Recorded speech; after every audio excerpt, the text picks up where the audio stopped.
সাইফুল ইসলাম, সহকারী শিক্ষক, সুন্দরবন উচ্চ বিদ্যালয়, ধরঢাকা। সুপ্রিয় শিক্ষার্থী, তোমরা সবাই কেমন আছো? আশা করি ভালো আছো। ভালো থাকো, সুস্থ থাকো এই কামনাই করি। বর্তমান পরিস্থিতি করোনা ভাইরাস মহামারীর কারণে সারা বিশ্ব বিপর্যস্ত। সেই জন্যই গত 17ই মার্চ থেকে বাংলাদেশের সমস্ত শিক্ষা প্রতিষ্ঠান বন্ধ রয়েছে। শিক্ষার কিছুটা ক্ষতি পুষিয়ে নেওয়ার জন্য বাংলাদেশ সরকার অনলাইন ক্লাস নেওয়ার নির্দেশ দিয়েছে। এই জন্য আমাদের সুন্দরপাড়া স্কুলের পক্ষ থেকে অনলাইন ক্লাসের ব্যবস্থা করা হয়েছে এবং আমি মোহাম্মদ সাইফুল ইসলাম আজকে একটি অনলাইন ক্লাস নিয়ে তোমাদের সম্মুখে হাজির হয়েছে। সুপ্রিয় শিক্ষার্থী, আজ আমরা আলোচনা করব অষ্টম শ্রেণীর বাংলাদেশ ও বিশ্ব পরিচয়। বাংলাদেশ ও বিশ্ব পরিচয় আলোচনা করব অষ্টম শ্রেণীর অষ্টম অধ্যায় বাংলাদেশের দৈর্ঘ্য। সুপ্রিয় শিক্ষার্থী, তোমরা বাংলাদেশের বিশ্ব পরিচয় বই খাতা কলম নিয়ে বসো। আমরা কিছুটা লেখাপড়া করি। আমরা এই দুর্যোগের মধ্যেও কিছুটা হলেও শিক্ষা পুষিয়ে নেই। তাহলে অষ্টম অধ্যায় বাংলাদেশের দুর্যোগ। বাংলাদেশ বিশ্বের সবচেয়ে দুর্যোগ প্রবণ এলাকার একটি। বিশ্বের যতগুলো রাষ্ট্র আছে, যতগুলো রাষ্ট্রে দুর্যোগ হয়, কোনো কোনো রাষ্ট্রে দুর্যোগ বেশি হয়, কোনো কোনো রাষ্ট্রে দুর্যোগ কম হয়। যে কয়েকটি রাষ্ট্রে দুর্যোগ বেশি হয় সেই কয়েকটি রাষ্ট্রের প্রথম তালিকায় বাংলাদেশ রয়েছে। আমাদের বাংলাদেশে প্রায় সারা বছরই কোনো না কোনো দুর্যোগ হয়ে থাকে। যেমন বর্ষাকালের অতিবৃষ্টি, নদী ভাঙন, জলবদ্ধতা, জলোচ্ছ্বাস এবং শুষ্ক মৌসুমীতে ঘূর্ণিঝড়, অতি অনাবৃষ্টি বা খরা এবং বিভিন্ন সময় বিভিন্ন দুর্যোগ হয়ে থাকে। কোনো না কোনো দুর্যোগ মাসের পর মাস হয়। সেই জন্যই আজ আমি দুর্যোগ আলোচনা করলাম। প্রথমে আমি তোমাদের সম্মুখে করব দুর্যোগ কাকে বলে। সেটা হচ্ছে কোনো প্রাকৃতিক বা মানব সৃষ্ট অবস্থা যখন অস্বাভাবিক ও অসহনীয় পরিবেশের সৃষ্টি করে এবং এর ফলে শস্য ও সম্পদের অনেক ক্ষয়ক্ষতি ও ব্যাপক প্রাণহানি ঘটে, পরিবেশ ক্ষতিগ্রস্ত হয়, তখন তাকে আমরা দুর্যোগ বলে থাকি। কি বলে থাকি? দুর্যোগ। মানে যে জিনিসের জন্য মানুষের ক্ষতি হয়, এক কথায় সেটাই আমাদের দুর্যোগ করতে পারে। দুর্যোগকে প্রধানত কয় ভাগ ভাগ করা হয়েছে? দুই ভাগে। দুর্যোগ প্রধানত কয় ভাগ ভাগ করা হয়েছে? দুই ভাগে। একটি হলো প্রাকৃতিক দুর্যোগ, দুই নম্বর হলো মানব সৃষ্ট দুর্যোগ। প্রাকৃতিক দুর্যোগ আকস্মিকভাবে ঘটে এবং তারপর সাধারণত মানুষের হাত থাকে না, সেটা একটা প্রাকৃতিক দুর্যোগ। হঠাৎ করে ঘটে, সেটা হলো প্রাকৃতিক দুর্যোগ। কিন্তু মানব সৃষ্ট দুর্যোগ অনেকটা মানুষের কর্মকাণ্ডের ফল এবং মানুষের সচেতন ও সতর্কতা থাকলে তা থেকে আত্মরক্ষা করতে পারে। মানুষের অসচেতনতা বা দূরদৃষ্টির অভাবে যে দুর্যোগ সৃষ্টি হয় তাকে আমরা মানব সৃষ্টি দুর্যোগ বলি। মোট কথা আমরা বলতে পারি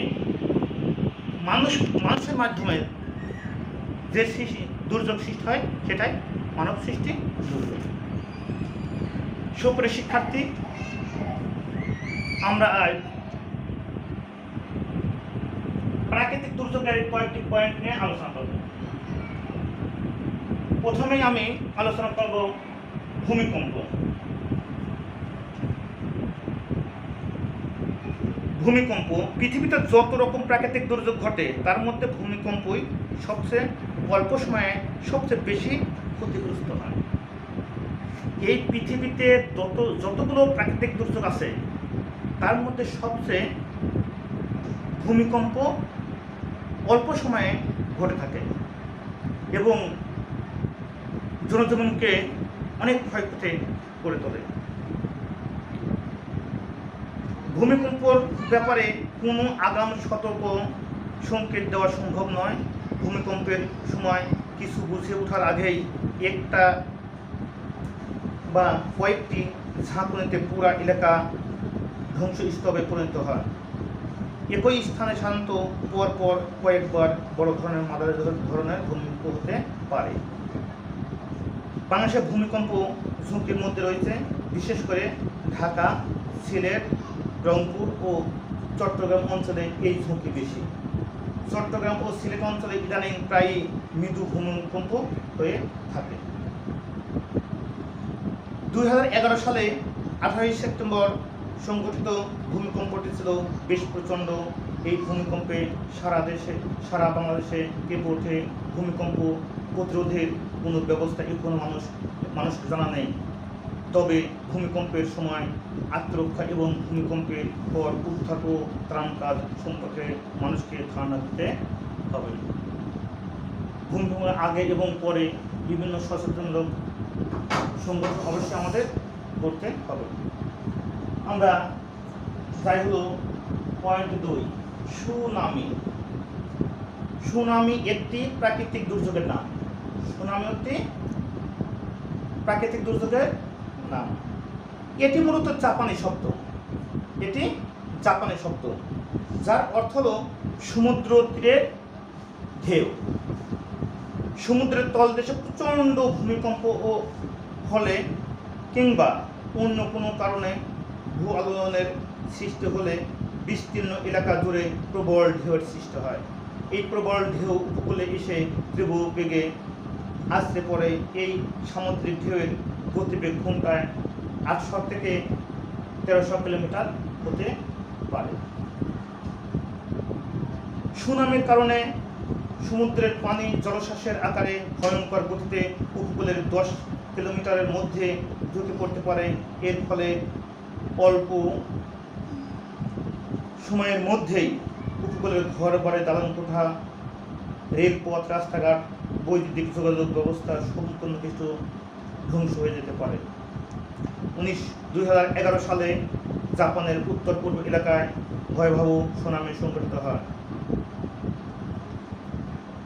8.9 মাত্রায় ভূমিকম্প এই সুনামি সৃষ্টি হয়।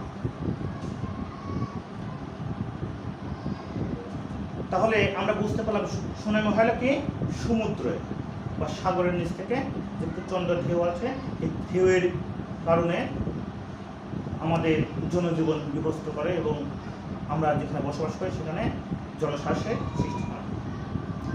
সুপ্রিয় শিক্ষার্থী, আমরা পয়েন্ট 3 আসি, ভূমিধস আমাদের বাংলাদেশের একটি প্রায় চিটাগাং, বান্দরবন, খাগড়াছড়ি, রাঙামাটি হয়ে গেছে। ভূমিধস কি? পাহাড়ের মাটি ধসে পড়াকেই ভূমিধস বলা হয়। পাহাড়ের মাটি ধসে পড়াকেই ভূমিধস বলা হয়। যেমন পাহাড় বেলে, পাথর বা শেল কাদা দিয়ে গঠিত। ভারী বৃষ্টিপাত হলে সেই সব পাহাড়ে ভূমিধস ঘটতে পারে। সাধারণত দীর্ঘমেয়াদী ও ভারী বৃষ্টিপাতের কারণে ভূমিধস ঘটে থাকে। তাছাড়া মানুষ ব্যাপক হারে গাছপালা ও পাহাড় কেটে ভূমিধসের কারণ ঘটায়। ভূমিধসের ফলে যারা পাহাড়ের পাদদেশে বসবাস করে তাদের ঘর বাড়ি মাটির নিচে চাপা পড়তে পারে। আমাদের দেশের চট্টগ্রাম, কক্সবাজার, বান্দরবন, সিলেট, নেত্রকোনা প্রভৃতি জেলায় প্রায় ভূমিধস হয়ে মানুষের প্রাণহানি ঘটে ও বাড়িঘর নষ্ট। সুপ্রিয় শিক্ষার্থী, আমরা ভূমিধস সম্বন্ধে জানলাম। এবার আমি আমার লাস্ট পয়েন্ট আলোচনা করবো, সেটা হচ্ছে অগ্নিকাণ্ড বা দাবানল। অগ্নিকাণ্ড যেমন প্রাকৃতিক কারণে ঘটে তেমনি মানুষের অসাবধানতার ফলে বা দুর্ঘটনাজনিত কারণেও ঘটতে পারে। প্রচণ্ড দাবদাহের কারণে কোনো কোনো দেশে বন অঞ্চলে অগ্নিকাণ্ড ঘটতে দেখা যায়, একে দাবানল বলে। এর ফলে বৃক্ষ সম্পদ নষ্ট হয় জৈব বৈচিত্র্য। আমাদের দেশে দাবানলের ঘটনা সাধারণত ঘটে না। আমাদের দেশে দাবানলের ঘটনা সাধারণত ঘটে না। এটা দেখা যায় বিভিন্ন ব্রাজিল বা আমাজন জঙ্গলে, পর্বত জঙ্গলে এগুলি ঘটে থাকে। বিভিন্ন শুষ্ক মৌসুমিতে এই বনে আগুন লেগে বন খরখর হয়ে পড়ে যায়, সেটা কিন্তু দাবানল। এটা আমাদের বাংলাদেশে নাই বলেই চলে। কাজে আমাদের দেশে অগ্নিকাণ্ড ঠিকই প্রাকৃতিক দুর্যোগ বলা যাবে না। এখানে দুর্ঘটনা ও বা মানুষের অসাবধানতার কারণে অগ্নিকাণ্ড হয়ে থাকে। দুর্ঘটনাজনিত অগ্নিকাণ্ড সাধারণত শিল্প কারখানা, গার্মেন্টস শিল্প, পাট কল, রাসায়নিক গুদাম বা কারখানা, এমনকি বসতবাড়ির দোকানপাট, অফিস ও বাণিজ্যিক প্রতিষ্ঠানে অগ্নিকাণ্ড ঘটে দেখা যায়। ঢাকার নিমতলিতে রাসায়নিক গুদাম থেকে সৃষ্ট অগ্নিকাণ্ড বহু লোকের প্রাণহানি ঘটছে, অনেকে পঙ্গু হয়ে পড়েছে, অনেক পরিবার সর্বশান্ত হয়ে গেছে। এছাড়াও আমাদের দেশে গ্রাম ও শহর অঞ্চলে জ্বলন্ত চুলা, কুপি, মশার কয়েল, সিগারেট, আগুন, হারিকেন প্রভৃতি থেকে আমাদের দেশে অগ্নিকাণ্ড সূত্রপাত ঘটে।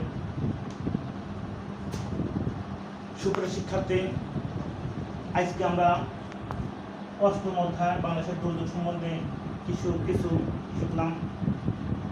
তোমরা এগুলো বাড়িতে অবশ্যই পড়বা আর এগুলি সবসময় স্টাডি করবে। আজকে এই পর্যন্তই। আগামী ক্লাস দেখার জন্য তোমাদের সবাইকে আমন্ত্রণ রইল। সবাই ভালো থাকো, সুস্থ থাকো, এই কামনা করি। সবাইকে ধন্যবাদ জানাইয়া আজকের মতন এখানে আমি অনলাইন ক্লাস শেষ করছি।